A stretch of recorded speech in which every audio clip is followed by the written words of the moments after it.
Nō reira ko te whāinga mā tuatua o te ture reo Māori, he whakaruru hau, he whakarauora hoki i tō tātou reo. E hari i te mahi ngā wari, me te aha e mārama ana a Ngāti Kahungunu ki tērā. Kei te whakahaere hia e rātou he kuru tetenga i tēnei wānei, ko te kaupapa me pēa hea te pupuri i te mita o Kahungunu. I te mea hei tā te rangahau a Kereama Right, ko tata kore hāha tō rātou mita.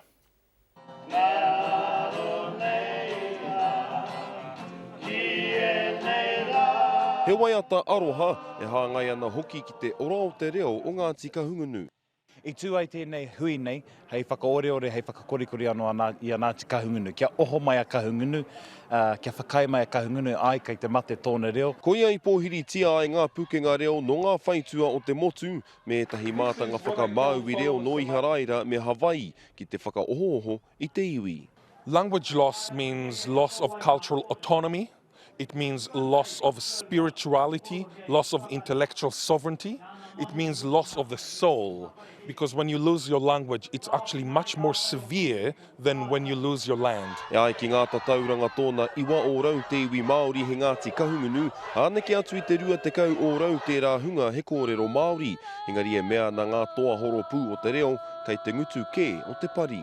Ka mutu ki te kore mātou e tahuri i nai nei, ka mata i roto i te whakatupuranga heke mai nei. Mene pē te tahi i rohe i kaha te tāmia e te reo Pākehā. Kua narono atu te mita ake o Kahungunu nei.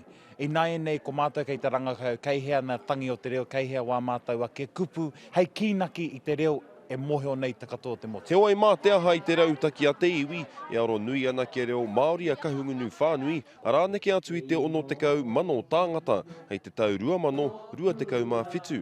E moe moe a tērā i tēnei wā. Engari, ki te kore te tangata e moe moe a e kore e koke. Engari, ko te mea kia pēr ka tāia, kia kōrorotia te reo e tetahi wahanga o roto a Kahungunu, engari koe rā nake hei reo kōrero, hei reo kawe, mā ngā horopaki katoa, koe rā pēr te mea ka tāia. He kaupapa e pīkau ria ana e ngā kura kaupapa Māori o te rohe. He rautaki anō tā mātou ki te whakaako i ngā kiwaha me ngā momo kupu whakaniko ki tā Kahungunu, te reo Kahungunu me kei. Engari e pēhia ana i te aro kore o te nuinga.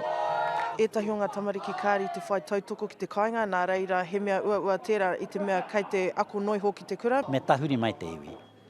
Me pēa hoki te roa e tākiri ana i te wepu, kia pahore te tuara o te tangata. He whakahau nā Timoti ki te iwi Māori whānui. Kereama Right, te karere.